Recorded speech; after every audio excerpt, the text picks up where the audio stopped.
Okay, no, thank you very much for the opportunity to interview you. In that way. And I'm trying to look at educational transformation. Like, I'm sure you've read a bit of the abstract and what I'm trying to do. One key thing that comes in literature when it comes to Western education in Africa is the fact that it was meant to create an elitist group. And there's different contentions and arguments about what the elitism is all about. One thing I seek to understand is, the different notions of elitism and how people conceive elitism. So, first question to you be your understanding of elitism in higher education in Ghana. Yeah, I think it's a good question. Elitism, basically, to think about it in that way, I think about it like people who are separating themselves from others in order to raise themselves higher than others. There's a concept in Chi called Amuzu, which is basically taking your body and lifting it up, and it's also the word for arrogance. I would see also my own supervisor, he was a former Pro Vice Chancellor here. In his inaugural lecture, he gave a talk entitled Of Cocoa, Cassava, and Chocolate. And in it, he was basically saying that he was drawing an extended analogy, basically a conceptual framework that, cocoa, it takes up all this land space, in order to eventually produce chocolate. But he was saying cassava is, something of our own. He was saying that basically in our academic pursuits, instead of doing things that sustain ourselves, we're basically following the mandate of the so-called West in order to, clear our land ultimately for their benefit. So I think that this is basically the elitism that the people are in place kind of like to be basically like indirect colonialism, where these people serve as intermediaries for ideological strands that don't find their roots in here and aren't for our best interests. So basically I see them similar to like how indigenous rulers were under the British system, basically like on how a plantation system in the West during enslavement to function like overseers, and also see them as they had this concept of meritorious manumission, which is that if you sell out your other black people, then they would give you your freedom or give you other perks and things of that nature. And I think that this is kind of what we have going on, here, as opposed to serving their own people and their own interests. They're doing the bidding of their historical, current, and future enemies. So I think elitism is on par with being an overseer, being an indirect, colonialist ruler. Thank you very much. So to what extent would you say higher education is elitist? The system in itself, to what extent would you say it's elitist? Yeah, I would say very much so. I rarely find people doing work that's, again, driven by our own theoretical frameworks, driven by our own conceptual frameworks, in our own languages and things of that nature. So again, looking at these as kind of like people who are put in places to serve outside interests, and when I say outside, I mean Eurasian interests specifically. I definitely think that that's the overwhelming trend. Recently, I went to the African Studies Association of Africa in Ibadan, and in there, everyone was like, yes, we need to use our own theories, we need to use our own concepts and blah, blah. But no one was doing it. They were like exhorting everyone else to do it. It was like, well, just do it. Why are you still saying in this day and time we should use our own, just use your own theory? And, I think that was something that I was disappointed in, but not necessarily surprised about. So, I think it's really misoriented and disoriented. And I think it's part of the miseducation and diseducation. Like even at that same conference, someone was talking about the history of medicine and science, and they were talking about the Greeks. And I was like, my goodness. The Greeks worship Imhotep. What are you talking about? So, I think there's a long way to go, and I think a major issue is miseducation, not giving people the right information, and then diseducation, which is not giving people any information, especially about themselves as Africa and African people. And those things are done basically to like the concept of Ahomaso, is to portray themselves to the masses as being different. So they try to use those things. Okay. Yeah. Another thing that is lacking within the higher education setup in Africa generally is the fact that the community service-oriented values are not inculcated into the systems of education. How can that be changed? How can we introduce community service-oriented values into the higher education setup in Ghana? Yeah, I think that it's a question of orientation, goals, aims, objectives, all of these things. Because if you have a so-called educational system that is set up to serve your Eurasian enemies, it's very difficult to do something that's going to help African people out of that. So the whole reason why these schools were put in place, initially was to do just that. So when they're talking about classics, they're talking about Greek, Rome, whatever. And it's really not. I think that the main function of higher education should be knowledge of self, knowledge of enemy, and then the behavioral correlate that goes together with that knowledge, and that will come back to your community service. So if you have knowledge of self, if you have knowledge of enemy, it tells you what you should do to protect yourself from that enemy. It tells you what types of strategies you should do in order to protect yourself, look out for yourself, feed yourself, clothe yourself. Recently, I was talking to Prof. Akosia Adamako Ampofo, who was the former director here, and she just asked me, what do you think should happen at Legon? How do you think it could be made better? So I just gave her a whole list of stuff, and eventually she was like, well, I guess I have. But I was saying that everything that we should do, that basically Legon, this is again, to give like a microcosm of higher education in general. I was saying that I think that Legon should be a model. Actually, I think African studies within Legon and then Legon as a whole should be a model of self-sufficiency in the sense of what are you doing your, scholarship for? When we have open gutters right here on campus, when we have doomsaw every day, that we should be doing research into how to do solar cells. All of these, roofs should be replaced with solar panels. That's it. I was talking with another colleague here, and he was saying whenever it's rainy season, all the water just drains off and goes off somewhere. I'm like, why aren't we harvesting that water? All of these things, I was saying that all this fallow land that we have here, that could be a farm. At a place, I was at University of Wisconsin-Madison, that's where I did my master's. They had all this land for gardening. So all the grad students or whatever, they would just have their own plots and do gardening. I had so many tomatoes, I would have buckets. So basically, I think that it should be a tool for self-sufficiency, sovereignty, and to lead the way. And to show how to do that, I was reading an article about the difference between Singapore and Ghana. They have those stories that are always compared. And it was saying that the leader of Singapore, when he came here, he met the vice chancellor under Kwame Nkrumah, and the vice chancellor studied classics, again, your Greek and your Latin. And he was like, these guys are not serious. You're not.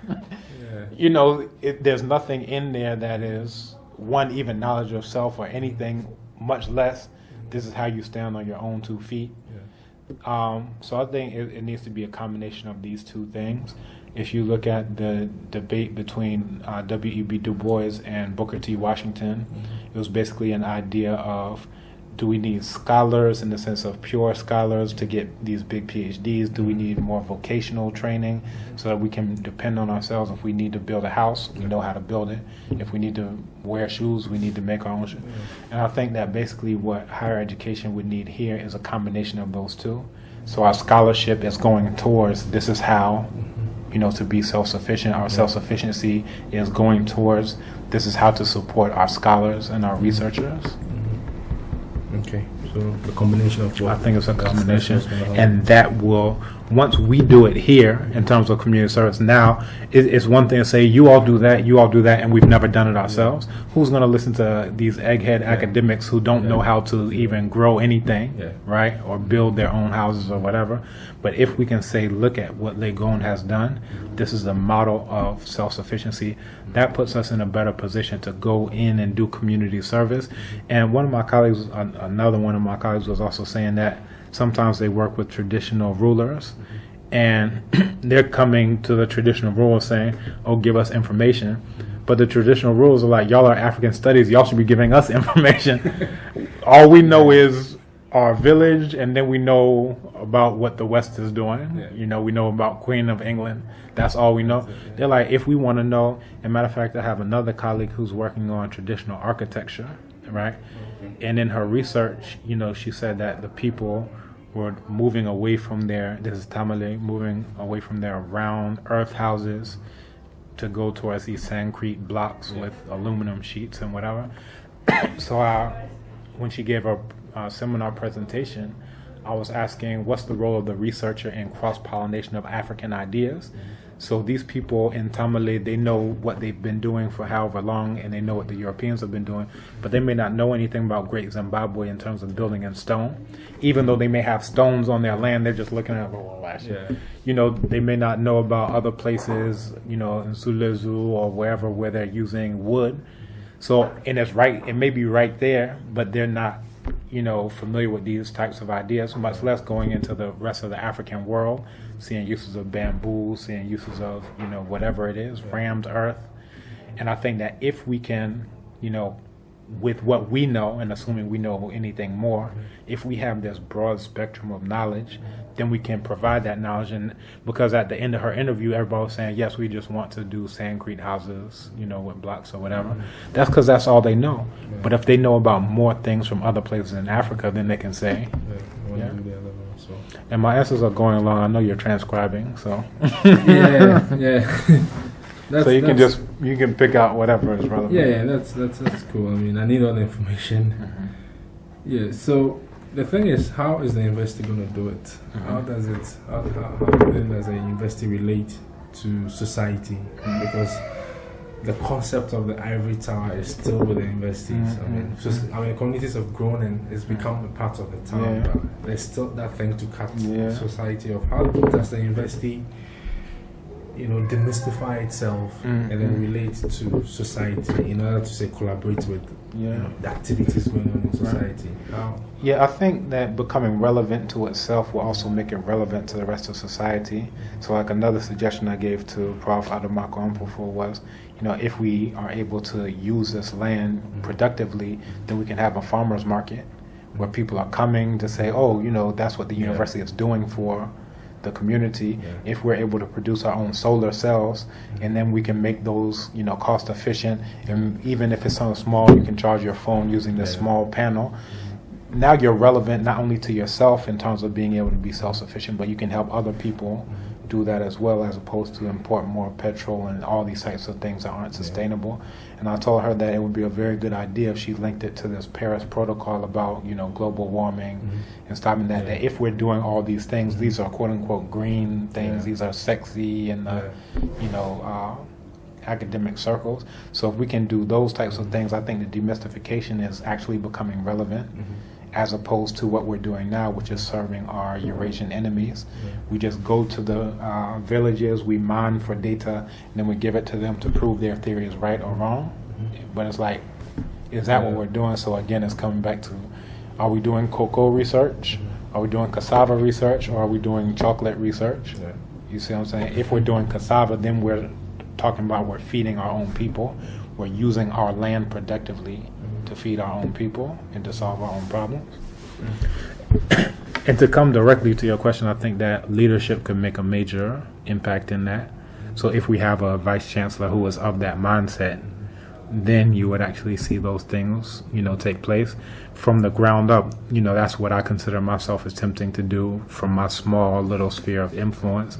But I think it could be a much wider sphere if you have someone else who's of a higher position interested in implementing such things. Anyway, thanks. Another issue is the fact that university education takes the African in us out and then tries to make us something else, anything but an African. How can the pride in African self be brought back, apart from doing a one credit course in African studies? I mean, what can we do to put the pride in African self back in the higher education setup? This is a good question, and one thing that I find is that oftentimes people, continental Africans, we're talking about here on the African continent, continental Africans don't really start to become African until they go abroad. Because before that, they think that they're Ewe, they think they're Fanti, they think, even in smaller than that, they'll say, okay, I'm Anlo and y'all are this or whatever. But once they go abroad, they may get arrested because they're black. No one's asking, what's your ethnic, whatever. They don't even know what Ghana is. They're like, what is, and like I remember reading an article by Haile Gerima, who did the movie Sankofa. And in it, he was talking about he always saw himself as Ethiopian and better than everybody else who's black until he went to the U.S. And I think he got his head cracked open by a police officer, and then he realized we're all in this together. These are how the global battle lines are drawn. I think that one thing would be making it, Kwame Nkrumah, all this first generation, they went abroad in order to see that broader picture, and then they saw we're all in this together, we're all Africans. I think that it would be ideal to gear education more towards creating Africans, getting people to see beyond what their fragmentary identities are to a global African identity. And I think that can be done, again, through knowledge of self, knowledge of enemy, and then behavioral correlates to that knowledge. If you know this, what are you supposed to do about that? What are you supposed to wear? What are you supposed to eat? What are you supposed to do in all these various areas? But how easy is that going to be? Because when Kwame Nkrumah put together African studies, thinking behind African studies was to have an African basis for physiology, for psychology, for every course in the university. But you read as well and you see Kwame Nkrumah faced a lot of opposition from the university. So there are people who are still in love and are seduced by the Western constructs and then the Western ways of doing stuff. So it has to be done, but it's still difficult because there are people who do not think it's the right way to go. So there's always that tension and contradictions. And this is true. Like, I teach Intro to African Studies, which is a required course, a 200 level course. And after, when we first get into class, I'll ask them, what do you think of when you think of Africa? Poverty, corruption, everything you can think of that's bad. Warlords, war, something, famine. And then I say, I'm surprised you all didn't mention writing, because we invented writing. And then I'll give them examples. I'll actually write in Medu Neutral on the board, and they're like, oh, wow. And I'm like, I'm surprised you didn't mention mathematics. And then I'll give them examples of, mathematics. I'm surprised you didn't mention science. I'll give them all of these different things, and I'll give them actual human being personalities who did this, who did this. So by the time we're in, it's just 3 weeks, the history of the longest people on the face of the planet, let's cram it in. But by the time we're in even the first week, they're like, how come we didn't learn this from kindergarten? And I think that's powerful because those are going to be the people who are going to be making decisions. The ones who are making decisions now are doing so because they don't know anything, right? And we already know what that leads us. It leads us to Doomsaw, it leads us to Bad Rose, to the floods here at Circle. We know that it's basically if you know what not knowing anything will get you, at least knowing something can't get you anything worse than what you are in now. So I think that that's kind of where, at least from where I am, again, if my sphere of influence is bigger, then I would do bigger things. But just from the students who I'm able to touch and reach, a lot of them, come by my office asking for books, and and I'm like, if we can get that person who's sensible to be president, MP, whatever, DCE, I don't care. If we can get anyone with sense in any of those positions, then you would see a change, because that's what Kwame Nkrumah was. He went abroad, he met people like John Henrik Clark, Schomburg, all these folks.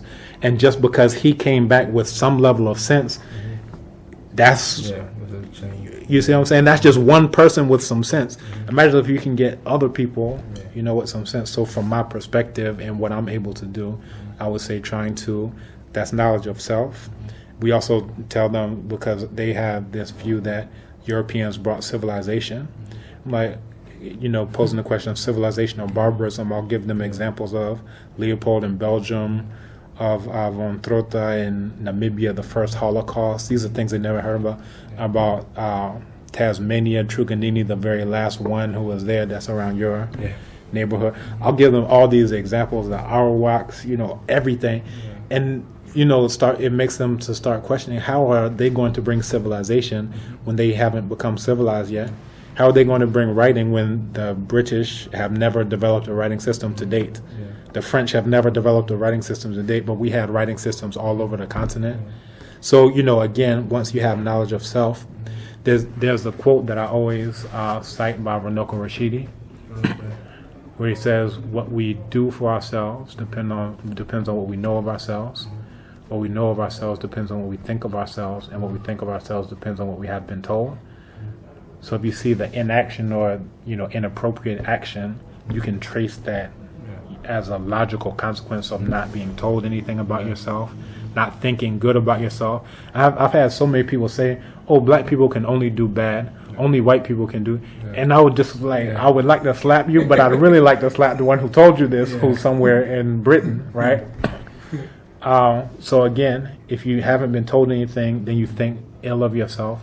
You don't know anything about yourself. So now it's almost like a science experiment of what if you had people who knew nothing about who they are? What would happen? Ghana. Well, that's a good one. That will lead me to ask, there's a sense of privilege that comes with higher education. And even if we argue that sense of privilege is reducing by the years, there's still a sense of privilege, But internally or externally, in the sense of how people perceive it, how or both? Perceive it, and then and as well to the individual who gets higher education, it becomes a springboard to get into the job market. You get a job, and it's a privilege to serve in whatever job you find yourself. But we're unable to find that sense of privilege. We're unable to translate it into a sense of responsibility. And like you said, if in a small class, if you influence those students and they're able to think in the right way, they come back and then they serve the society, and they know they have to do it for the society. But now we're taught to more like you are acquiring education for yourself. So you're getting educated, but it's for you. So the privilege comes for you. So when you're able to get into society, that sense of privilege is difficult to translate into a sense of responsibility. How can we change that? This is a good question. I think, coming from the perspective of African studies, one thing that I see is that you have, how do I even put it? I'll put it bluntly, something like intellectual incest. We have people who only have this very small pool of ideas, a very small worldview. They're all going to the same churches. They're all doing the same this. They're all doing the same that, whatever. I think that even from the perspective of African studies, what I would like to see and what I've mentioned is to have Africans with a level of consciousness from all over the world. Africans from Brazil with a, African mindset and worldview. Africans from Britain, from the U.S., from Australia, the indigenous people there, the black people of Melanesia, get a scholar from there. That's when you actually would have African studies, is that you have all these various ideas coming to the table. Now, I mentioned that to Prof. Adumako Ampofo, and she was like, one of the challenges to that is the nuts and bolts of it, in terms of how do you woo somebody to come with the salary. Like, my salary now is less than my stipend as a master's student, right? But I think that those are, when you have people who even in the face of that will come, those are the people who have principles and who are serious, right? So I'm here, and I have no plans on ever setting foot on U.S. soil again. That's why I don't even go to the embassy. Now, if you have somebody who has that level of commitment and determination, whatever, here, they're coming with an entirely different, perspective and a perspective in terms of their responsibility towards the African continent. And I'll bring that up because recently, I want to say a couple months ago, the Dominican Republic said that they were expelling all Haitians because those are black people and they're not black, quote unquote. And it brought up this thing that was said by Kwame Nkrumah, and really the impetus for it was coming from Marcus Garvey, but basically until Africa is a world power, no African anywhere on the face of the planet will be respected. Another colleague who's in Germany was telling me about this brother who was in police custody, bound and shackled, and they set him alight and then said he did it to himself. Wow. Hands bound, feet bound. They said somehow he got the ladder out, doused himself in it, and then after dousing himself with the ladder fluid, still was able to, with his teeth and tongue, I suppose. But basically, and when you look at the states, it's open season. They're killing everybody, and it's just like target practice. So, again, the responsibility comes from having that broader worldview and seeing the battle lines on a much broader stage than, say, NDC versus MPP or Akans versus everybody else or whatever, the view is that's here. I think here, oftentimes, people have the view of coming to the university is the most European thing that they can do. I'm not from the village. I don't wear clothes like the village. Don't mistake me for a villager, blah, blah, blah. And, that's the direction that they're going in. On the prologue to 2000 Seasons by Aikwe Omar, he gives us very vividly in terms of people rushing towards these multitudes and throngs rushing towards the whiteness of destruction, and he puts it like this shiny, glittering city of shiny white trash, right? Versus those who have already tasted that death and destruction there and are looking for a way back to their way. So here you have the millions, if not billions, who are thronging towards us. Then you have the few who are trying to get out of it. Like, you see what I'm saying?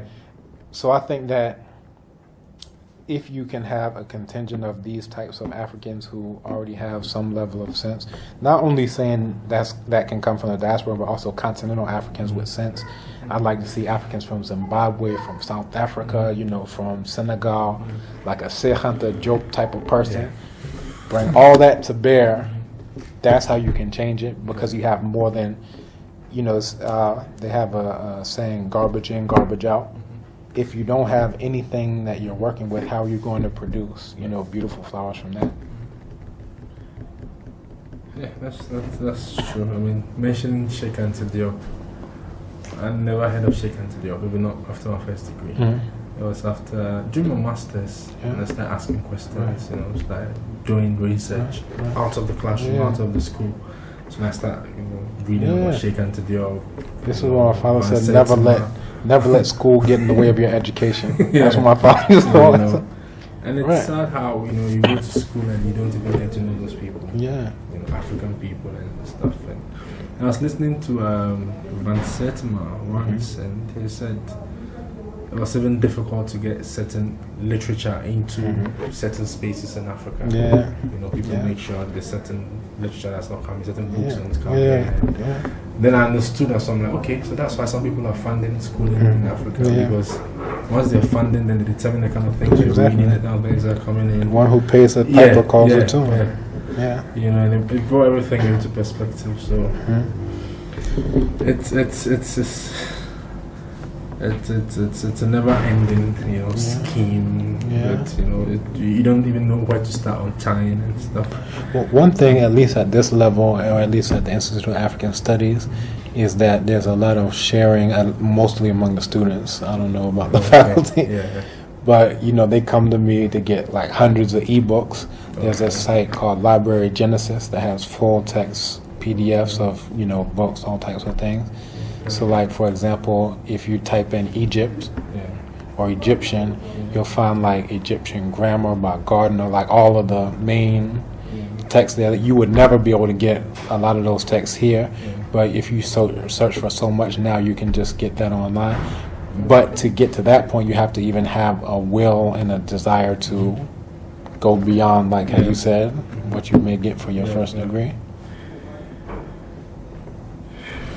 So how can higher education relate to to society, apart from everything he said. How can we relate to the ordinary person, the ways of higher education? Because education should be culture, should be society, should reflect society. Society should reflect education. I always tell people, we complain about Ghana.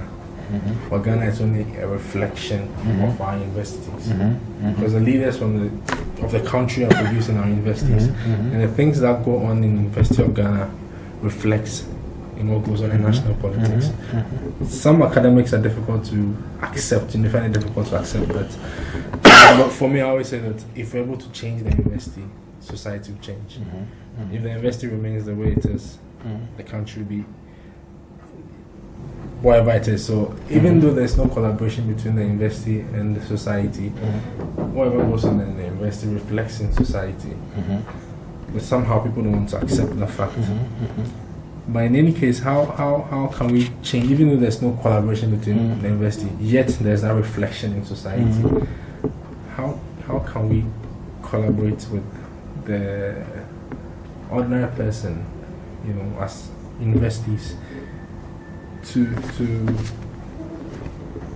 be relevant to them, to advance the cause of the society, to share, empathize with the situation, because no matter what, we're privileged, and if you have that consciousness in you, and you have to do it for the masses and not for yourself, then you empathize and understand this. Because Ghana, my argument as well is that education has become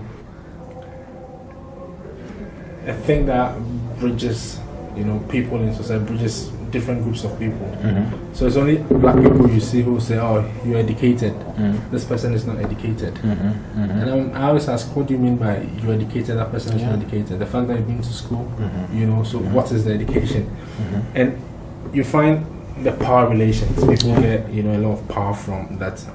I've been to school, you haven't been to school, and that alone makes other people call into their shelves. Then they're able to exploit them. How can we rethink what we call education? Because for me, one of my theoretical arguments is the fact that our conceptualization of education in itself is problematic.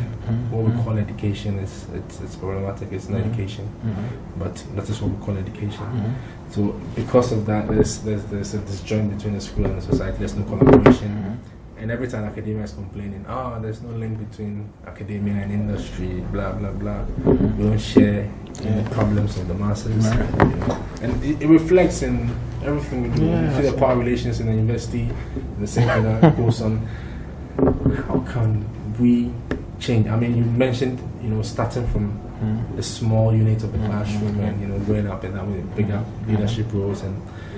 But how can that consciousness be raised? How can we do it? For me, I find one thing as well. I find it interesting that as Africans, we have institute, or public women's dream wasn't to have African studies as an institute for a long time. It's interesting how Africans have African studies. No European university has a department or an institute for European studies. But we have African. Why should we be having African? We should be having European departments of European studies. But then we have African institutes of African studies in many universities. And that in itself is problematic, but people don't really see that. So there's always that disjoint between us, the educated ones in quotes, quote and unquote, and then the so-called uneducated ones. And through what means can we raise the consciousness both of the academics, because most of them are ignorant anyway, and then the masses as well, in order to have that link with or reflection or whatever it is with society. Yeah, this is a good question and several different questions. And I wish I was taking notes because as you were saying points, things were coming to me. I want to answer. One thing that I have a national service person, and when we first started speaking, I asked her, because of her name, I said, "What did you know?" I'm a teacher. Pa. I said, I'm Pa. I said, I'm a teacher. Pa. Now I did on the brofufra. And then she started to put English in it. And I was asking her, well, do you know the word for this? Oh, it's this. And I was, so I just handed her one of my dictionaries. I got like all these dictionaries, tree dictionaries. So I handed it to her, and then showed her this is the word that you're looking for, she had never heard of. She said, I didn't know that there were any tree dictionaries, right? And I was thinking about this. It's not a unique thing. I'm just using that to whatever. I don't think I've met but a handful of people in the linguistics department who've ever read a dictionary in tree or whatever. And I think about that as a native speaker of English, that even though you're born in a place where English is the official language, blah, blah, blah, they have English class, they have English department, they have, they'll call it history, but all it is English history, these types of things. So this is coming back to your point about African studies, that even in places where the people were English, we know the English language, whatever, they're always studying English. If you go to France, they're always studying French, they're studying Napoleon, they're studying, all this stuff. And I think that this is the major difference. Even though we have so-called institutes of African studies, most of the time, like the outgoing Kwame Nkrumah chair, Professor Gordon, he said that what this actually boils down to in actual fact is village studies, where people are talking about this goes on in my village, that goes on in my village, and that's, the extent of it. There's not a cross-pollination of ideas that we were referring to before. Like, people don't even know about, when I say, I speak Wolof, they're like, what is that? They eat jollof rice, which comes from there, but they've never even heard of the language of the people who invented it. So there's not an idea, we think that being African is what we already are, as opposed to an ideal that should be strived to, which is to know more about all over the global African world, which requires a lot more effort than, this is just what we did in my village and that's what I grew up with. So I know that. I call it the forward-backwards paradigm. I know forwards towards Britain and America. I know backwards towards my village. That's it. It's like a horse with blinders on that can only see in front, and then it can look between its legs, and that's it. It can't do anything besides that. And I think this is a major issue in terms of, you see, he comes to make noise. In terms of coming back to this idea, first there has to be education, and that doesn't exist here. There's a good book called Too Much Schooling, Too Little Education, and that's exactly what we have here. We have schooling, but there hasn't been an educational system set up yet, right? That's what we're driving towards. So I think that there has to be an educational system. Professor Asa Hilliard, the late Professor Asa Hilliard, used to talk about education, looking at the root of it, and Dusseret talking about to pull out what's already in, a person and help a person to achieve their highest potential. He also talked about the Kemetic concept of mi-re, which is to become like the sun, that a person is always supposed to be striving towards perfection. So even if we look at African concepts of the human being, to say this person is a human being, as I said, this is the ideal. You see, whereas a European concept is that I make mistakes, I'm fallible, and blah, blah, blah. I have original sin or evil, all of those alienation types of terms. So I think that, first off, there has to be a concerted attempt to create an educational system, because there isn't one here yet. There's a system of schooling. And I think that has to be something that I don't know if it will be brought in, or if it's something that could be endogenous. I think that if you get people apprised of what the actual situation is, that there isn't education yet, then they can start saying, well, how do we do it? How do we, start something like that? Now, to come back to the linkage with society, I think that, this is what I was telling you before, that if we can actually become relevant to ourselves, then we can become relevant to the rest of society. I often talk to people about the government, like when Muhammad took these vacations to Dubai, they were like, how come he's not doing his vacation and his holidays here in Ghana? But like you said, how the educational system is a reflection of society. I was like, the government is just a reflection of society. These are people who have no knowledge of self and no knowledge of enemy, right? In terms of all Eurasians, why are you giving your money to Eurasians if you know this is your enemy, right? He's doing what all of you all would do if you were in that position, if you had the money to do it. And I think this is where we come back to the idea of behavioral correlate. Once you know this, what is the behavior supposed to logically follow behind this knowledge, right? This is, I think, where we have to really get to. If you have somebody who now knows that these are my enemies and this is myself and I need to support myself so that we can defeat our enemies, you won't be seeing people travel to Dubai, right? But if you have people who have, just absolutely, they don't know anything, he's doing what all of you would do. And I was talking to another colleague who, like, she's very much into socialism, blah, blah, blah. So she will talk about the IMF and World Bank and how, African governments are blah, blah, blah, and need to get off of it. And then next thing I know, she's turning around getting a loan, not from an African bank, from a white Afrikaner South African bank. Yeah. I was like, wow, look at the dissonance here, right? Between, I know that this is bad for the country, but this is okay for me, and I have all these justifications for why it's okay for me, right? There has to be what my father calls getting your different selves together, which is that if you're African, that needs to be African in the area of psychology, in the area of health, in the area of, spirituality, in every single area, right? As opposed to what it is now. I'm part of this political organization, so I'm straight. Yeah. It's basically like a Christian phenomenon. Like, I'm saved. Yeah.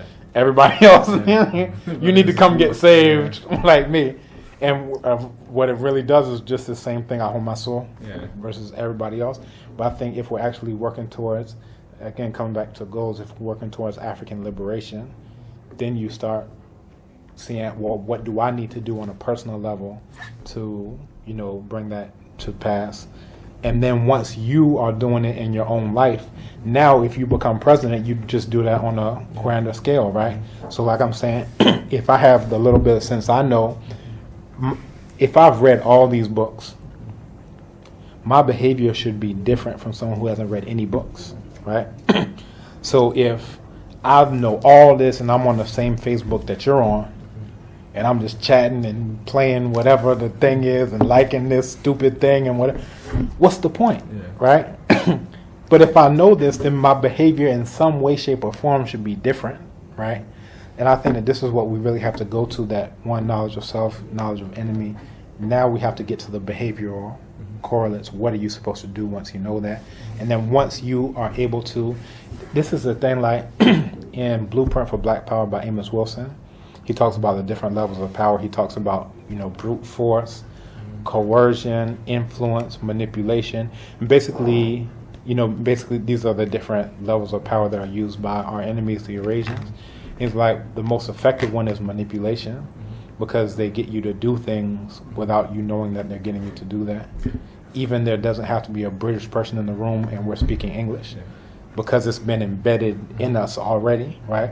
So now if we're talking about, okay, well, how do we get out from under that white world terror domination? Well, there are actually a couple of points to that. A lot of people like to talk about different systems that aren't beneficial for us. So whether it's religion, look at what Christianity is doing, whether it's capitalism, whether it's, whatever it is, we'll look at these and say, that's the problem. And there was a quote by Dr. Khalid Muhammad where he said that's doing that type of thing is the equivalent of saying the problem is the spider web and not the spider, right?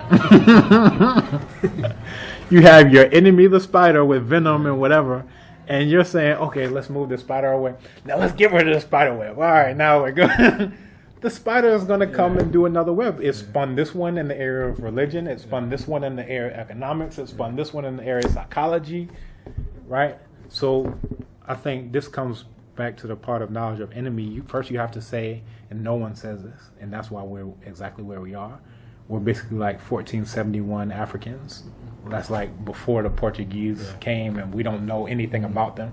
We're still in that exact same point that we don't know anything about them. Are they our friends? We don't know. Maybe.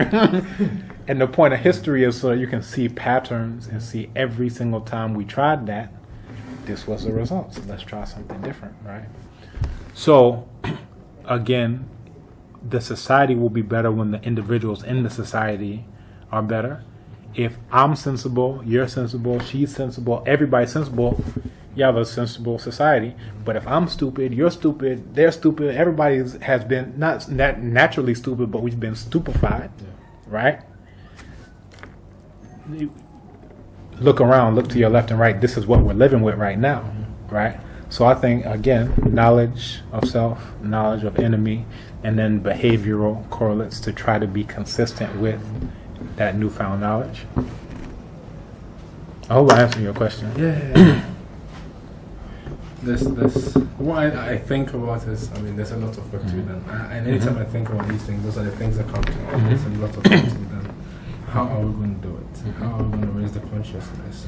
How are we going to do it?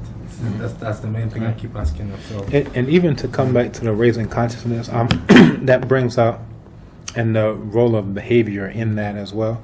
Because, initially, like during enslavement, African people weren't given Christianity because it was said that, okay, if they become Christian, you have to free them. Then this guy, Charles Colcott Jones, said, you know what? We can keep them physically in bondage, but we say we freed them spiritually, right? So that was like their caveat to do that. So once you got that, now you have people who are free in the mind or free in the spirit, whatever, even though they're still physically shackled. I think that this is basically,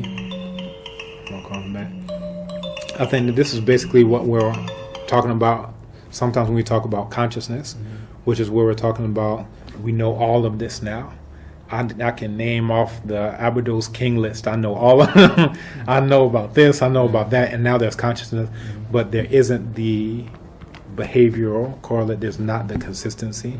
So I know all of this stuff, but I'm wearing the same thing as this guy who hasn't read any of this stuff. I know all this stuff, but I'm driving the same kind of car, I'm using the same kind of phone, I'm doing all this stuff. I got the same sandcrete house as everybody else.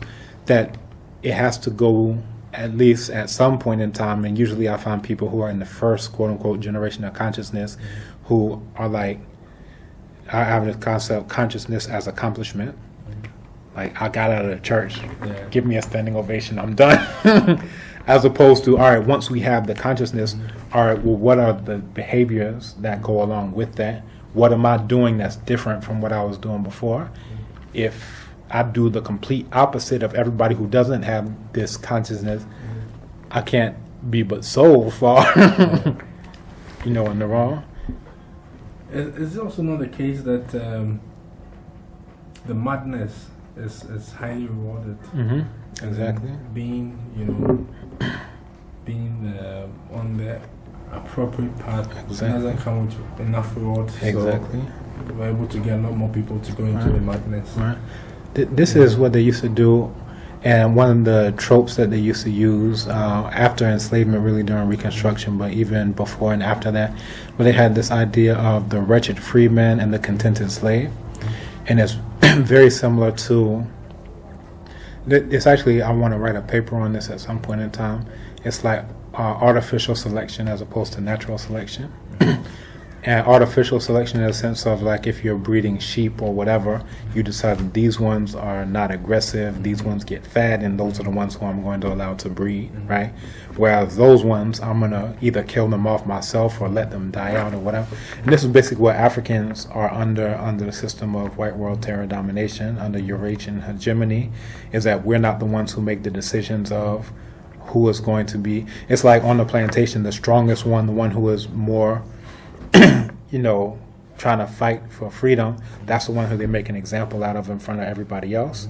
So now everybody else knows, okay, it's time to get in line. And then they reward the one who is, completely against being African. We're having a rebellion, you go and form meritorious manumission, will give you your freedom. So basically, it's a process, as long as we're out of power, it's a process of them selecting who is going to be rewarded for insanity and who is going to be punished for sanity. And what that it's almost at the genetic cellular level that everybody who has sense, we're killing those off as much as possible, whether it's Kwame Nkrumah, whether it's Thomas Sankara, whether it's Patrice Lumumba. And now everyone who comes after, there's a proverb in Yoruba, Enito jinsi koto kora yoku logba, that someone who falls into a pit teaches everyone else wisdom, right? So now everybody's like, let's avoid that. You see what I'm saying? So that's intentional. It's a system of rewards and punishments that are intentional. So as long as I can keep you wretched, and now you're the example of someone who, the wretched free man, and as long as I have the ability to make these the contented slaves. Let's look at Haiti. They got free, but first you have to pay reparations to France for however many gajillion years, for however many gajillion dollars, or francs or whatever. And now, you know, we have you under embargoes. We remove your democratically. Like, Europeans have a very long memory, and they hold grudges. Like, we can't allow a single look at Asada Shakur, right, from the Black Liberation Army. She's been in Cuba. They have $1 million bounty on her head. I think they raised it even higher than that. And they're like, we can't let a single example of African success, you know, ride. We have to make sure that no African goes unpunished, right? And this is basically what we're dealing with, coming back to your point about the rewards, the benefits, and the punishments. So at some point, there has to be a way to see through all of that. That in Sankofa, the movie I referenced earlier, the Muda Baruka, who I actually met here like a month or two ago, he said, snake going to eat whatever in the belly of the frog, right? So you can wait on the frog to give you whatever flies. Or you can see through all those rewards and punishments of like, you know what? If we take this entire thing, then all of it's ours. We don't need to whatever. And this also comes to the point of like when people talk about corruption as a problem in Africa. Let's picture this entire table. You have a feast, and all of these Eurasians are here at the Berlin Conference eating it, right? Now, our problem with each other is, look, a crumb came off, and the person who is higher got more of the crumb than I did. That's corruption. They're talking about hundreds of thousands or even millions. You're not talking about the trillions upon trillions that are on the table. Y'all are fighting over these little scraps without realizing, you know what? If we come up on the table and take everything, you know, then this is ours.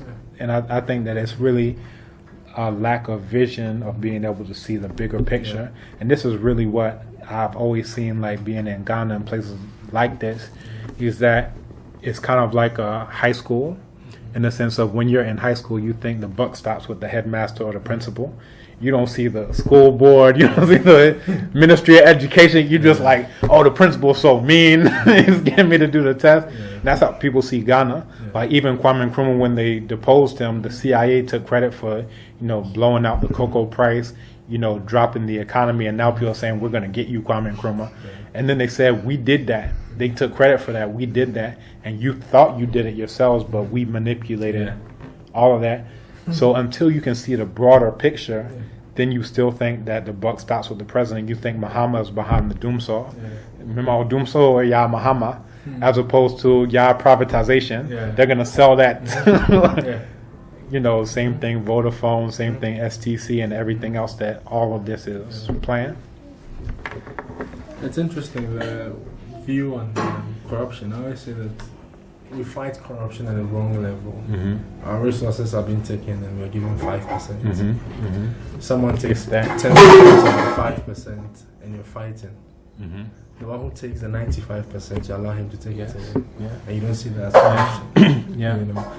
And even one of my colleagues here, like this, I have a phone by RLG. I have a colleague who's like, I will never use an RLG phone because they did corruption. They had the SATA and the JITA and the this and the that. And they have a Korean phone. I was like, you know these Koreans, what they do in the black community in the U.S.? They'll shoot you in the back of the head for like a piece of gum that they thought you took. You know, what they do with the hair industry and all this other stuff. So you have a vendetta against someone who looks exactly like you, even though this place is going to employ your children, employ your cousins, and blah, blah, blah. They're here. So you can't see past, and I think this is the problem that we have now is a problem that we had back during enslavement, you know, colonialism, is that no knowledge of self, no knowledge of enemy. We don't realize that this person who calls himself another ethnic group is me, and that if we can come together, we can deal with this, you know, enemy. I did a talk in Ibadan on the ancient African origins of Pan-Africanism, basically talking about Kemet, meaning land of the black people, right? When we say land of the black people, it's so profound because they never let the Eurasians come in until very, very late, on that they realize we all have a common ancestry, a common descent, and therefore we share common goals, common interests, right? That's Kemet. Now you have other people further to the south who still call themselves Medjai, they still call them Irjet, they call themselves all these different divisions. But once you came to Kemet, you just became Kemet, which was just black people, right? I think that's basically what we have to get back to in terms of understanding that this is the global battle lines. We're all in it together. You see, once we can do that, now the behavior can be, all right, I'm going to support black people, as opposed to, oh, you got a bigger piece of the crumb than me. Yeah. And, people always have these justifications of like, oh, well, I expect the white people to do that, but my brother should do this and my brother should do that. And I'm like, it's so what got us enslaved. You see what I'm saying? Oh, these people did a golden stool and they're not supposed to have golden stools, so therefore I'm going to, conquer them and sell off the rest of the people to, the Europeans. That problematic thing at that time was the exact same problematic thing at this time. And I think that the only way to get above that or get beyond that is knowledge of self, knowledge of enemy, and then getting rid of all these contradictions and trying to be consistent, get yourselves together, and have behavior that's congruent with that. Okay. Thank you very much. Kwaku. Jai. What's in the brief? Well, we go to.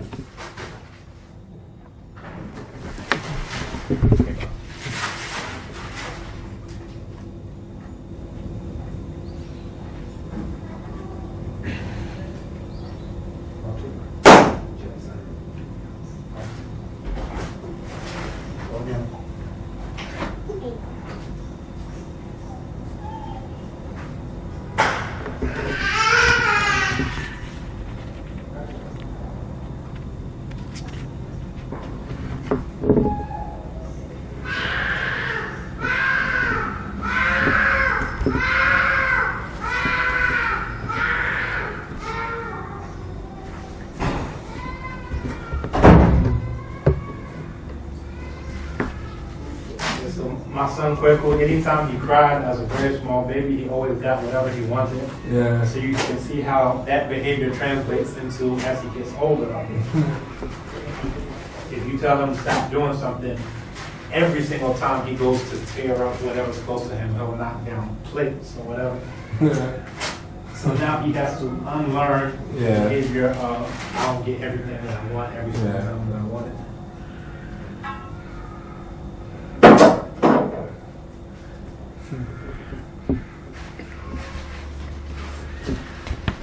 So much easier not to just give him everything he wanted every time. Yeah. But there's more in this equation than just me. I jump straight into funding. Is the higher education institution, the universities, are they too materialistic? And I say that because of there's a general argument that funds are not being channeled into higher education. I don't know if you share that view. There's always that debate. Enough funds are not being channeled into higher education. But the question as well is, are the funds being channeled into the right sectors of education? The institutions, are they channeling the right funds into? This goes back to what I was talking about before. Here at the Institute of African Studies, we have Yuri Lodge, which is, the lodge and also the restaurant associated with it.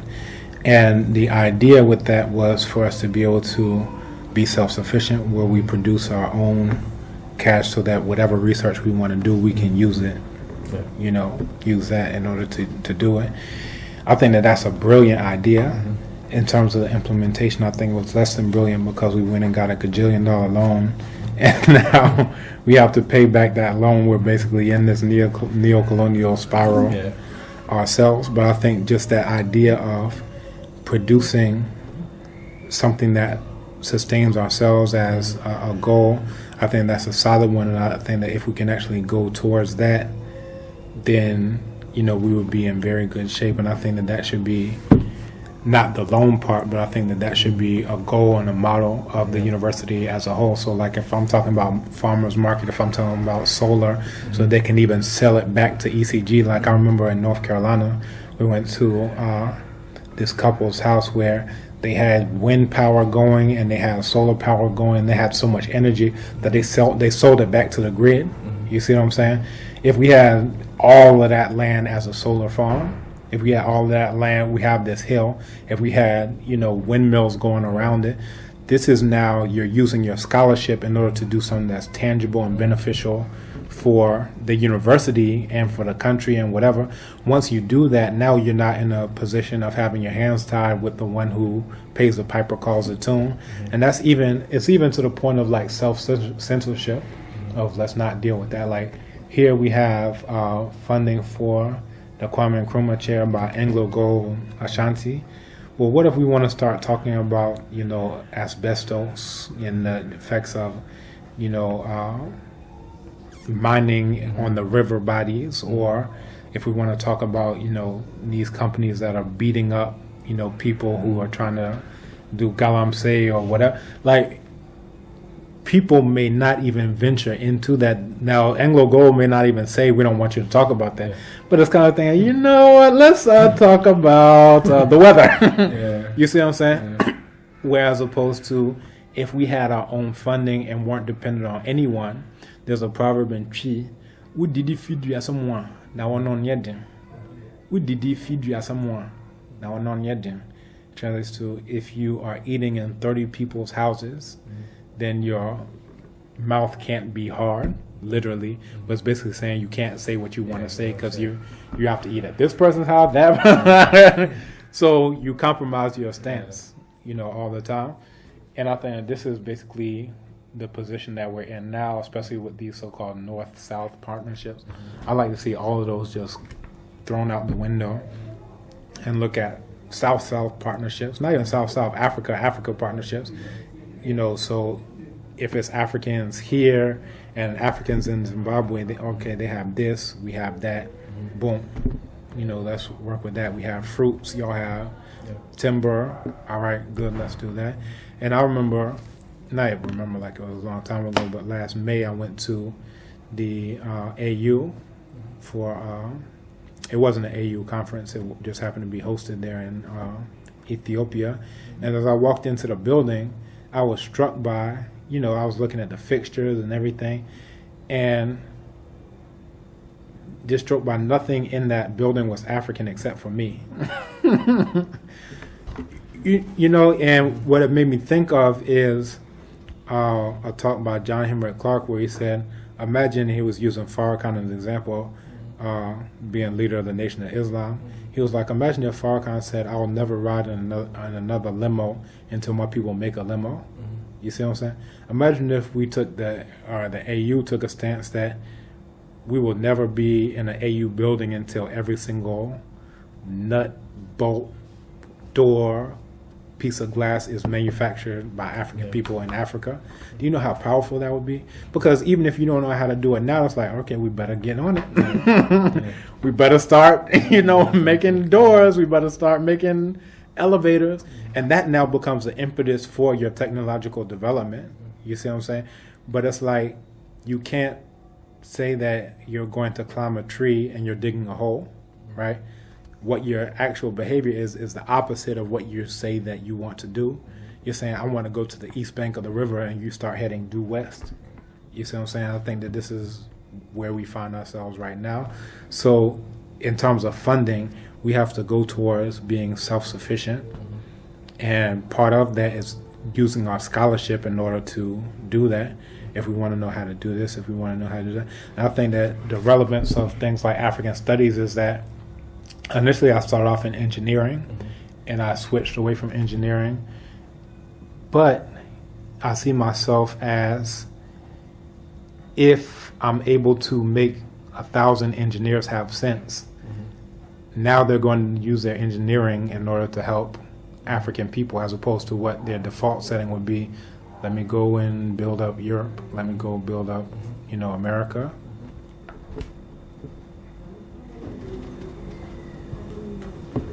So basically, it's like translating theory into practice. That's really fun.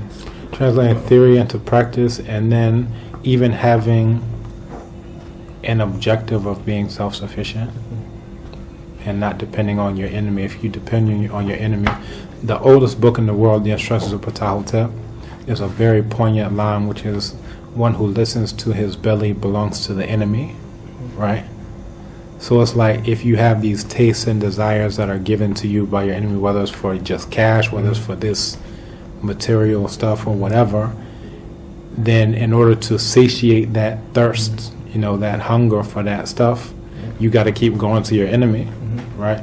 But if you're not dependent on them, and I think that's one of the main things that was scary about the Black Panthers, not so much them walking around with guns, but all right, we're going to have our own feeding program, we're going to have our own schools, we're going to have this, that. I remember looking at a documentary on Central America, this group, Shining Path, and all they say is we want to be out from the government. We just want to grow our own food. We don't want to be part of the global economy.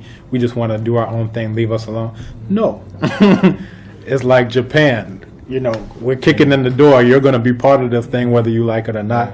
And I think that's the most scary thing, is people who are not beholden to their enemies. Then we can stand up and do whatever we want to do.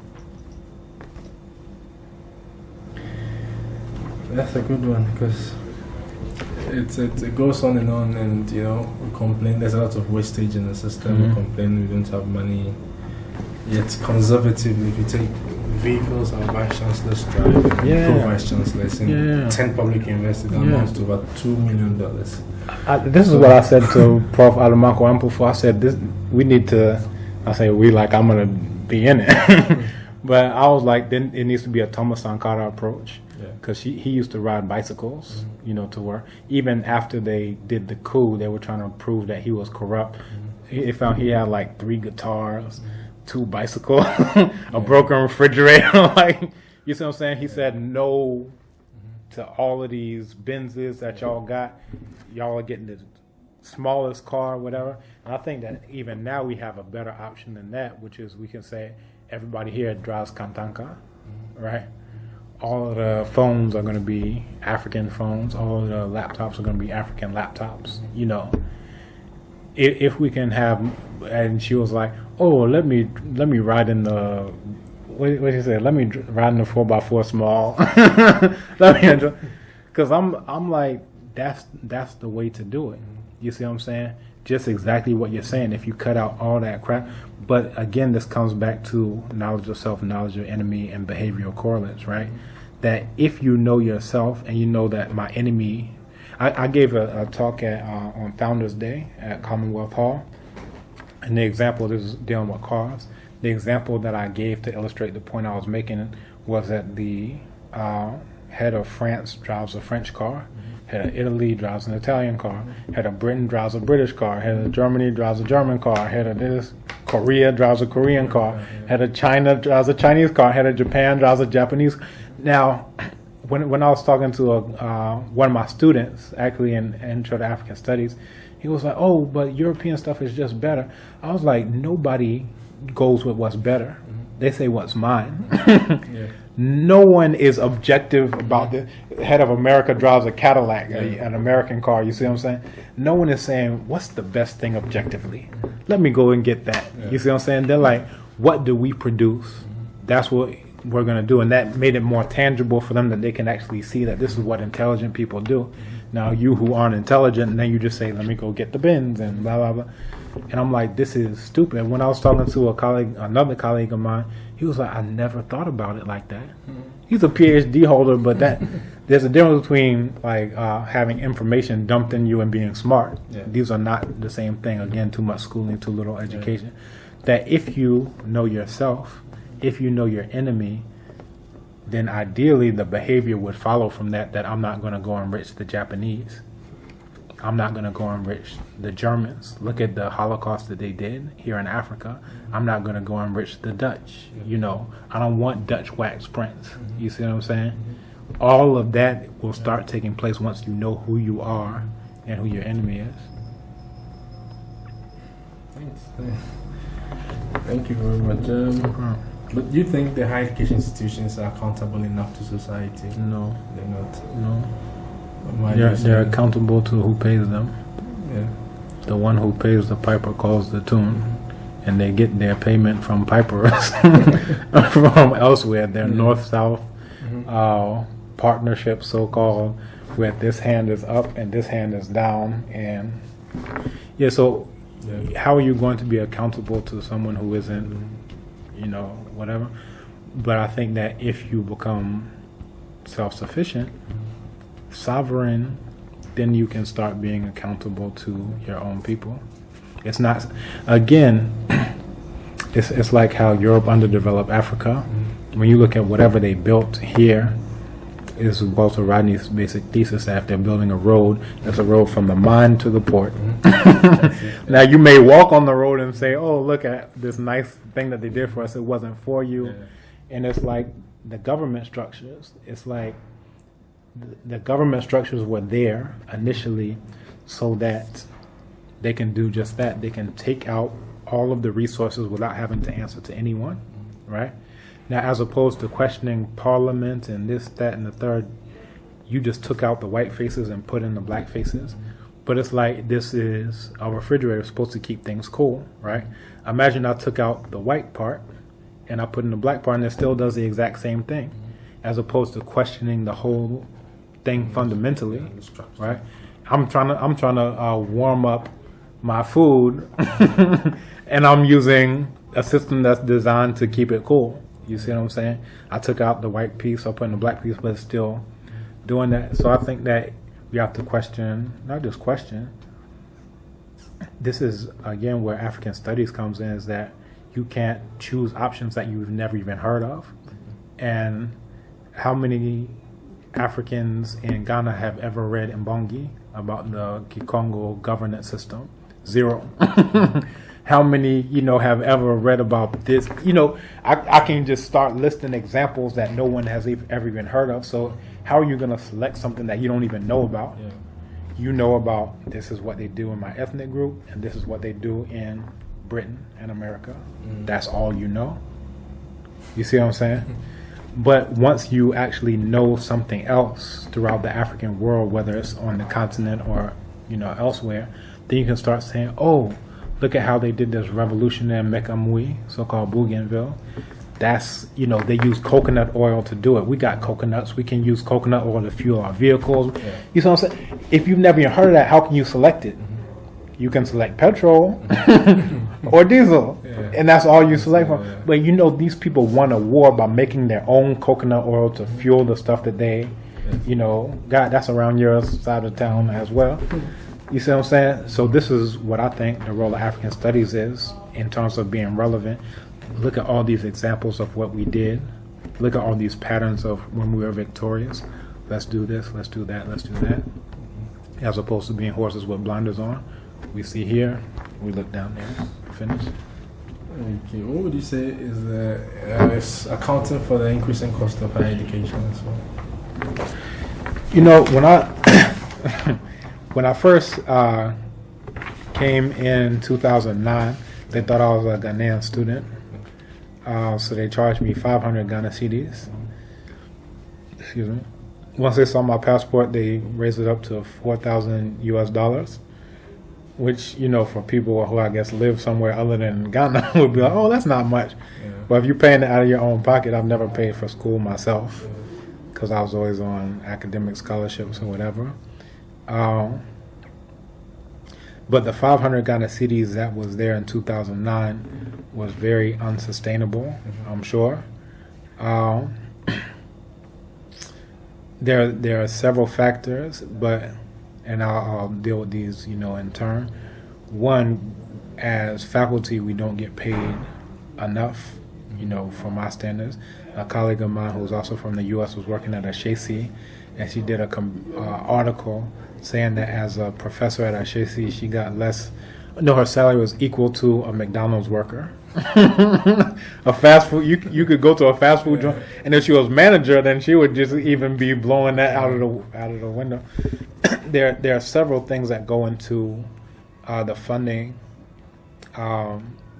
not being enough, and one way of trying to offset that is by passing that cost on to students.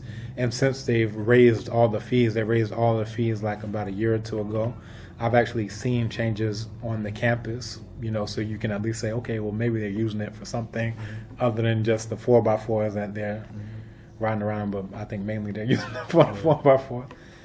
But, I think, again, that it would be possible to keep the fees down if we were doing things that are more intelligent, like some of the suggestions that I've, already given during the course. I think that because they're running a model that's not sustainable and not meant to be sustainable, now they're trying to find ways to plug up holes in a basket.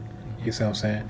Oh, let's pass it to the students. Let's go to the north and get more north-south partnerships. Let's go beg these folks. Let's go beg those folks. Whereas you wouldn't have to beg if you were doing things. Right. And, I think really this has to be part of, they have the thing about the vision of like going as a world-class university. And I think that, to some degree it's whatever.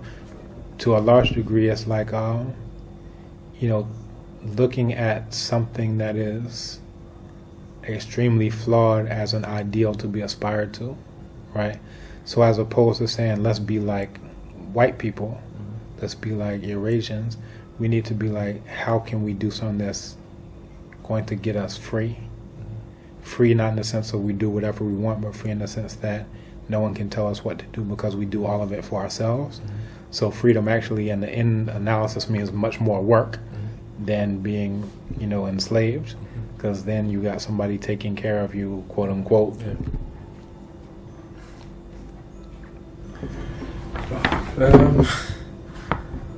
So just in short, I think it requires a different vision, because you can't say, I'm going to Kumasi, and so you start walking towards Takoradi.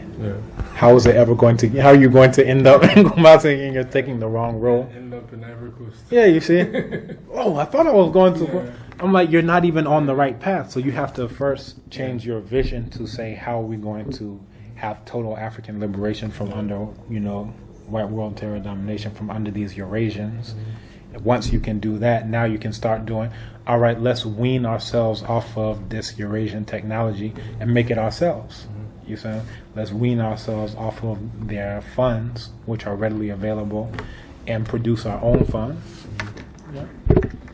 You mentioned earlier as well that the Institute of African Studies has Uri Lodge and as a means of generating funds. And in the future, that would be what it would do. Yeah. If it ever gets past the debt that it owes. Hopefully. Yeah. And the university itself has its own guest house, but I doubt if it's even making profits. But what are the other means through which we can, you've mentioned a lot anyway within the discussion. Right, innovative ideas about how to do that. And so what are the other? Do you have any other means through which you think we can raise funds apart from all what you've said? Yeah, I think that there are lots of things that can be done within the university as a campus, and then that the university can spearhead. I think going more towards. I have a friend who's in the Caribbean. He was talking about this deep water electricity turbines that they're working on. I want to say University of West Indies or something like that. I think that's exactly what it was. But anyway, he was talking about they have these turbines they put in the deep ocean, and in the process of going down there, it churns them, and that's what creates this electricity. And then one of the byproducts of that process is clean water. And I was like, this makes just so much sense. Now that would require a lot of technical know-how, it would require a lot of other things. But again, you would have, and I think that this is what African Studies is for, is to, give people a vision of how to be sensible. Once, it's like, it should be the head and heart of what everything else is doing. So you could do science, but if you don't have any sense, you're going to make bombs that only selectively destroy African people. You see what I'm saying? Okay, this is how all the buildings will remain, but all the black people will be vaporized instantaneously. It'll leave the white people, though. You see what I'm saying? now you can do all the science in the world, but if you don't have the sense to say this is who you are, this is who your enemies are, and this is how you should behave. So I think that, if we could leverage some type of technology like that, reverse engineer it so that we can, look at the Chinese. They reverse engineered everything. They used to make jokes back in the 80s about the Chinese come over with their cameras, clicky, they make a train, clicky. But now you see they're making their trains. They're doing this. So, I think that, I can give different ideas, but things like that are sustainable. And I also think that ideas like that, when we're talking about solar, when we're talking about water, things like that are much in line with an African worldview, not only in the sense of sustainability, but in terms of our reverence for the elements, whether it's the sun, whether it's the rivers. At one point in time when we were so-called uneducated, quote unquote, we had all of our rivers in pristine condition. We had all of these trees that have been here for 500 years growing. Now, so-called educated, you don't believe in reincarnation, so let me just use it all up during my lifetime, and, I'm good. So, I think that if we can look towards technologies that are more in alignment with our worldview as African people, one, it leaves something for subsequent generations. It leaves something for ourselves when we come back. Another one that is also something that helps us to be self-sufficient, as we talked about before. Other ones that it ties into our indigenous worldview. When we're talking about Radio Heru, that's the sun. All these people are Christian. They don't understand that all of that is just allegory for Heru, the sun, right? If they knew that, I would even like to see a solar company called Heru Solar. You see what I'm saying? That's bringing back the ancient and bringing it with, this more modern thing, and then let's create it ourselves. You see what I'm saying? If we can do any of those types of things in the area of energy, in the area of food, in the area of clothing, in the area of shelter. Like right now I'm working with a architect, a brother who's an architect, because I want to do indigenous earth building. Now this is all the rage all over the world except in Africa, right? Yeah. So I was looking at a documentary called First Earth, and they go all throughout the world. First they come to Africa and show earth houses in the places that haven't got rid of them yet. Yeah.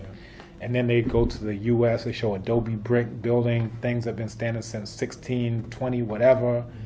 Then they go to the U.K., they show like a pub made out of earth, cob architecture.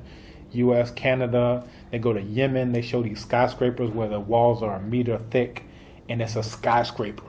You see what I'm saying? Mm-hmm. And there's no iron rod in there, there's no Dangote cement in there, it's just all mud. Now you got plenty of mud, just look left and right, but you're not willing to use it because that means I'm poor, that means I'm savage, that means I'm heathen. That's your entire orientation is towards Takoradi, and you're supposed to be going towards Kumasi. You see what I'm saying? So if you become sensible, now you can say, all right, we have these stones here. Here's a whole escarpment that's nothing but stone. We can build in stone. We used to do that. You see what I'm saying? We have all these temples made out of solid stone. We just carved it into the mountain. We did this. Once you know it, now you can say, well, let's do that. And I think that here's the thing I used to always say, inspiration is showing people possibilities, right? So if you are able to show them you've done this in the past, you can do this again. You know what? They may not do it, but at least you know now. That's interesting. Next about the challenges. I mean, you've mentioned lots. I mean, and it's all revolves around the fact that we don't know who we are. We are not thoughts of our enemies. We don't know where we're going. You know, there's this, and we don't know that our behavior should be consistent with that. So we're like, oh yes. I was looking at another article because I'm steady researching because I'm trying to do my house, using mud bricks or just a straight cob. So I met with a builder up at Mount Point last week, and the architect, and he's down. He's like, yeah, let's do it. Let's raise up our thing. Let's show that it can be done. He's like hype. He's hype as me. But yeah, when we're talking about how to make these happen, I was talking about, there was an article by architects saying that locally made, local materials are more sustainable and they're better. But I bet if you go to the architect's house, it's going to be sandcrete blocks and roofing sheets. So there has to be a thing of you have to be consistent. the hypocrisy, the contradictions, or whatever. It should burn people up to be hypocritical. It'd be like, how can I get out of that hypocritical thing? But that has to be instilled right from the jump. If not, then you end up with people who have all the consciousness here, but you don't see it in any aspect of their lives. It's interesting. The thing you said about the reverse and being uneducated, quote unquote, and everything being the same for University of Ghana. I remember when I was here, I was doing my masters at the time, and when was this? I started my masters in 2009. I finished in 2011. We were here at the same time. Yeah, I graduated in 2012. In what area? Adult education. Okay. Yeah. So you always find the estate guys pruning the trees on campus, and they use chainsaw. Yeah. And I always ask myself, how can you prune a tree with a chainsaw? You keep cutting trees and go to town to sell them, and no one says anything. And this is the university. Yeah. It was so intriguing for me. I was like, my final set of questions. It's a question actually. With in this current state, all the things going on, what are the future possibilities of possible futures of higher education in Ghana? With the current situation we have and everything going on, what are the possible futures? Okay, so look at possible worlds, possible dimensions. We can keep going on the trajectory that we're in, which is towards doom, gloom, and destruction. Or we can say, all right, if we say that we're going to, I think, again, it comes back to what our aims and objectives are, what are our tastes and desires, what are our wants. If we say we want to be slaves, then we will keep going towards the path of further enslavement. If, however, we say we want to be free, then we'll change that trajectory. And I think this is a thing, and oftentimes when people talk about African studies, matter of fact, the same brother, the architect, who's working with me on this project, he was like, do you think we can go back to what we were doing back then? And I was like, I don't think that that's even what we're talking about. Again, to use the metaphor in Aikweama's 2000 Seasons, he was talking about stream water flowing towards the desert. It wants to be so giving and so generous, not knowing that that is destruction. That our way is reciprocity. That means that you give in Sakon and Saba. The hand goes, the hand comes. That's our way. It's not giving senselessly to something that only knows destruction and to take. So this is stream water just flowing towards the desert. I think that it's a misconception to think we're talking about turning the stream back and putting it back on the mountain. That will happen eventually through evaporation and precipitation and whatever. I think what we're talking about is channeling that stream water away from the desert and towards irrigable land where we can have some benefit from it. You see what I'm saying? What we're doing right now is we're going towards the wrong direction. You can't say, I want to climb the tree, and you start digging a hole. That's inappropriate behavior, to use Claude Anderson's terminology. What we're talking about is, all right, shift it. That's what we used to do in Kemet, right? We used to have, use the Nile to irrigate here, irrigate there, boom. That's what a sensible person would do, and I think that that's really what we have to be talking about. But before you do that, you have to even have the idea that this is a goal. One thing that cuts us off at the past is not knowing about ourselves, because that means we've never done anything before. So how can we do anything now? Our only accomplishment is the degree to which we can approximate Eurasians. You see what I'm saying? The degree to which we can cite Greek tragedies and Shakespeare and all this insanity. Like, I got colleagues here who just bubble trolling. I'm like, what is this? What are you talking about? I don't even know this. And here you are, a continental African from some village somewhere, and you citing Shakespeare. What type of insanity is that? So yeah, once you know that you've done something before, that's what you have been told, then you will start to think better of yourself, and you'll start questioning, well, why do I have to be under the boot of somebody who just crawled out of a cave like just a couple hundred years ago? Why am I doing that? You'll think better of yourself. I did these great things, I can do it again. You'll know more about yourself, and then you'll start to do for yourself. So again, at some point, one trajectory, a possible trajectory, would be finally making something like an educational system, which doesn't exist yet. This trajectory would just be continuing with the schooling system that's designed to do exactly what it's doing. You know, when you talk about it's not accountable, it's, you know, separate from society, it's not doing this and that. That's what it's designed to do. You know, and I gave a talk. I hadn't heard of this sister before, Dambisa Moyo. She has this thing. She gave a talk why aid to Africa doesn't work, right? And she has a book about aid as well. And I was like, I was almost, you know, perplexed. I was like, what do you mean it doesn't work? It's doing exactly what it's supposed to do. What do you mean it doesn't work? And I was like, that's so, like, even right now, it's like my brain is like burning. Like, what are you saying? It's like, oh, this gun shot someone. Why isn't the gun working? I'm like, no, the gun is working. Oh, this knife cut someone. Why isn't the knife working? This knife is broken. It's cutting people. I'm like, what do you think? Right. So this higher schooling system, I wouldn't even want to call it higher education, is doing what it was originally set up to do. That's the trajectory it was set on, and it's still doing that thing, right? So it's working, not working in our best interest, but it's working in the sense of it's doing what it was set up to do. Or, you know, again, we can change, alter things. Yeah. Irrigable land or desert is our choice. Thank you very much, No Dr. problem. Obadele Kambon. No problem. I mean, I'm sure I'm going to have a lot of things to write and then analyze. And Yeah, transcribe. I know you're probably like, dang, Yeah. I'm going to have to transcribe for like a year. Yeah, that's good. I mean, There's I looked online. I actually had a talk that I gave way back in like 04 or something for ASCAC. And there's a website that when you upload the MP3, it'll automatically, it's basically like speech to text technology. So it'll automatically spit out the transcription.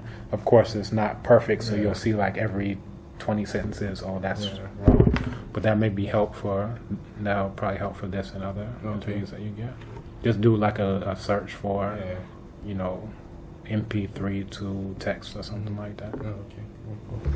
See, I tried to do the hard way. Listen to it. Yeah, that is definitely the hard way. We're actually, myself and a couple others have been talking about trying to work on speech to text and text to speech, and there are some companies out there, Fraunhofer, Voxygen, others have been trying to break into the African arena and you know, get some of those things going, because that's one thing that I use a lot. You know, both I'll write a paper just by talking to the phone and say it, or like I'll read a 300-page book in like a day because I have Acrobat. And it just reads the whole thing to me, so I'll just be sitting there with my eyes closed. Or I'll be cooking and I'll be like, page 200. So it makes it much easier. It's much easier, that's true. So you don't have to torture yourself. Yeah. There's this guy who's doing architecture in school at the University of Auckland, and he's doing something with tropical architecture. Okay.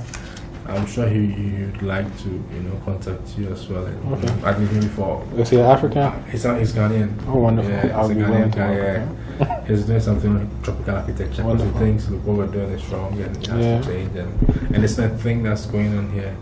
Yeah, but it's the world. You know, it's gaining prominence in the world now. The prominent architects in Africa are the ones who are doing tropical architecture and stuff. And, you know, so I'm sure he would want to get in touch. I'll give him your email. no problem. I would love that. Maybe we'll get him some.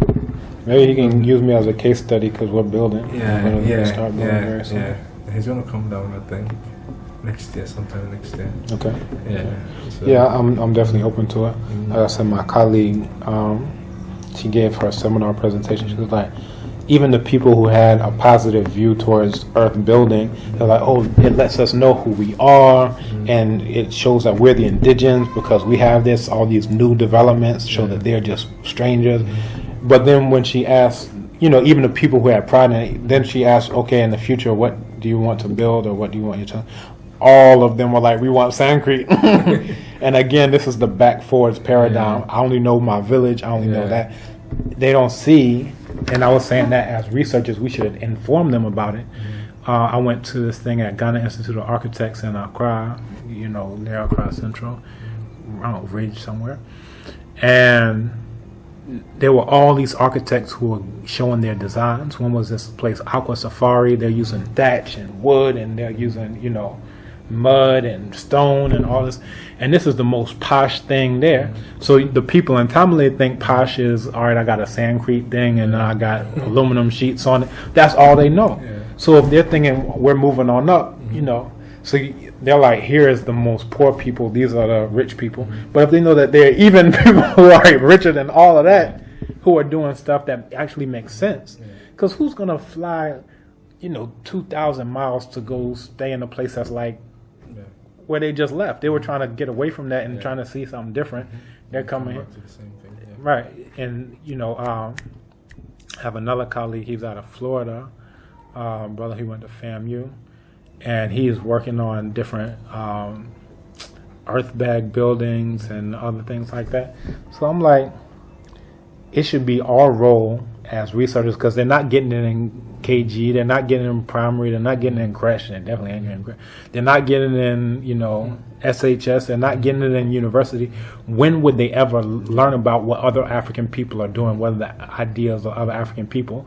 What are they doing in Tanzania? How did they solve this problem? You see, if we have the combined brain power of our entire African family throughout the entire world, that's much better than the brain power of my teeny tiny village. And this is why, I often call myself an African anti-American. And people say, oh, why is that? I said, because I'm intelligent. You don't have to be anti-American. Yes, I do. Because when you look at America or any of those things, it's really like pan-Europeanism. You see what I'm saying? It's like they got streets named after Germans. They got places named after France. They got, English language. They got Latin in it. They got all this stuff in it. It's like a combination of all these Eurasians put together. And that's what they did at the Berlin Conference to colonize. That's what they did during enslavement to make that happen. They said, we're all against all of y'all. So now you put every single Eurasian on the face of the planet against your teeny tiny village. What do you expect to happen? But if you know that you're broader than that, now you can bring every African to bear. Those Africans from Jamaica who are brought here to, first Christianized to make them think we're saved and y'all are heathens. Now we're going to be, you see what I'm saying? If you all in Jamaica and you all here know that we're on the same side, we're trying to protect our gene pool. You see what I'm saying? We're trying to make sure our descendants will even exist. Now we can have a different narrative. That's a big work. Yeah, that's what we're here for. Yeah, it has to be done. And somehow I have hope for the future. I think that and as much as we still have the younger generation who will say, oh, yes, I know the sport work. There's this other generation that thinks, look, it has to be done the right way. So it looks bleak, but... When did you start learning about Allen Van Sertima and some of these other, say, Hunter Joe? Just about 2-3 years ago. When you left? Nah, I started from here. I started doing my proposal and everything from here. Okay. So I started looking out from. I started with Molefi Asante. Okay. Yes, because he edited the He was book. just here, He was here in June. Yeah, I wasn't here. And there's Afrocentricity or the Afrocentric Afrocentric idea and stuff. And actually came from George Day on this anti-colonial theory and anti-colonialism and the African diaspora stuff. Then I started reading about Molefi Asante. I was like, okay, who's this guy? So the link started there. I started Henry Clark, Benjo Conan, and I saw the pictures in your office, and I'm like, oh, okay, okay, meet these people all around there. I actually met both of them. Oh, okay. At different points in time. But they all died this year, one died this year. Yeah, they all died this year, I think. So I started asking myself, all these things are there. You claim you have a master's degree, you never thought most of these things. So it's like self-education. And never let school get in the way of your education. Because I always had the questions, and then sometimes you couldn't find the answers. But I started reading these people, and you start, getting a deeper understanding of what it is, like Walter Rodney and stuff, and the dangers they face as well, like how Rodney was killed. But this is, I think, a major thing, and that's why I was asking, did you get that from going outside? And that's related, you were starting to think outside. is that not just here, but in general, like we homeschool my daughter, so we have all these different documentaries about animals and wildlife and things from all over the world. And one of the documentaries was on wildebeest, and they cross the Serengeti plains. They go, this navigation system, and they do an interesting thing when they arrive at a river, and it's that there are, these crocodiles in the river, which is very dangerous. But they all come to the edge of the river, and then they stand there. They look left, look right. Then eventually one gets the courage and hops out. Now everybody goes on. Now most of them die from trampling on each other, and it's not a very neat procession. It's what they call herd mentality, right? So everybody is like, as long as we can stay close, we can stay together, we're not going to be picked off, because usually the crocodiles will go for the small one that's on the edge, whatever. So there's a proverb in Yoruba, which is to say that there's a bit of wisdom inside of foolishness. There's a bit of foolishness inside of wisdom. So in a sense, it's stupid for them to be crashing on top of each other and killing. The majority of them die from each other, drowning, stomping on each other.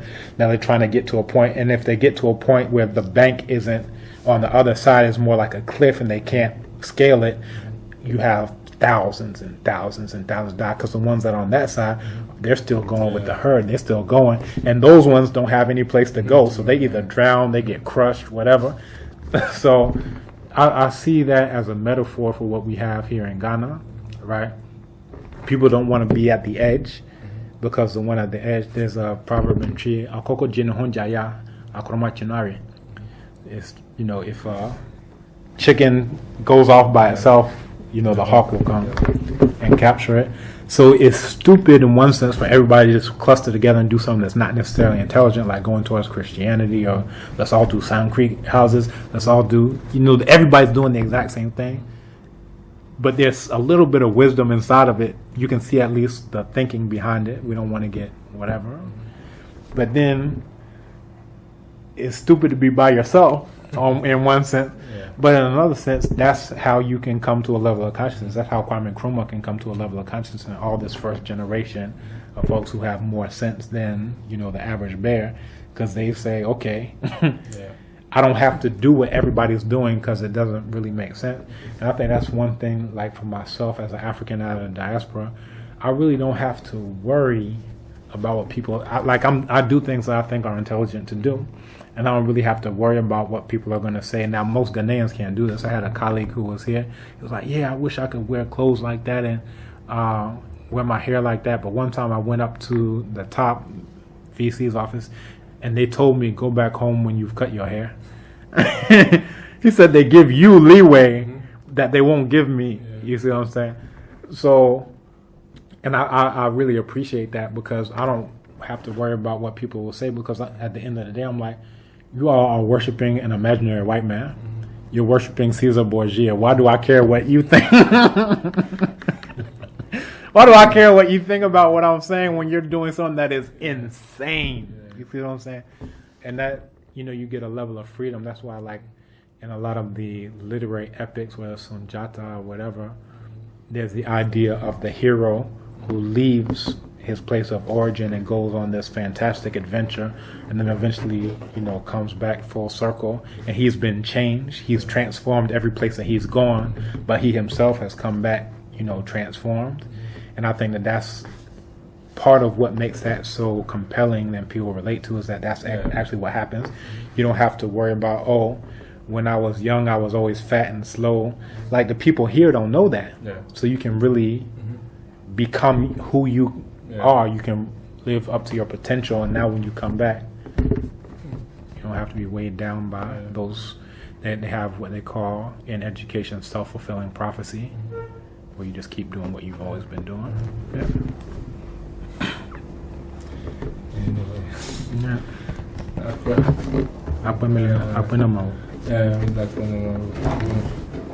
So I'll be in touch. Okay. Yeah. And how do I get a copy? Is this two? Are these both going at the same time? Which ones? Are these both? Yeah. Okay. Just in case. So yeah, that's smart. Yeah. I can send a soft copy, and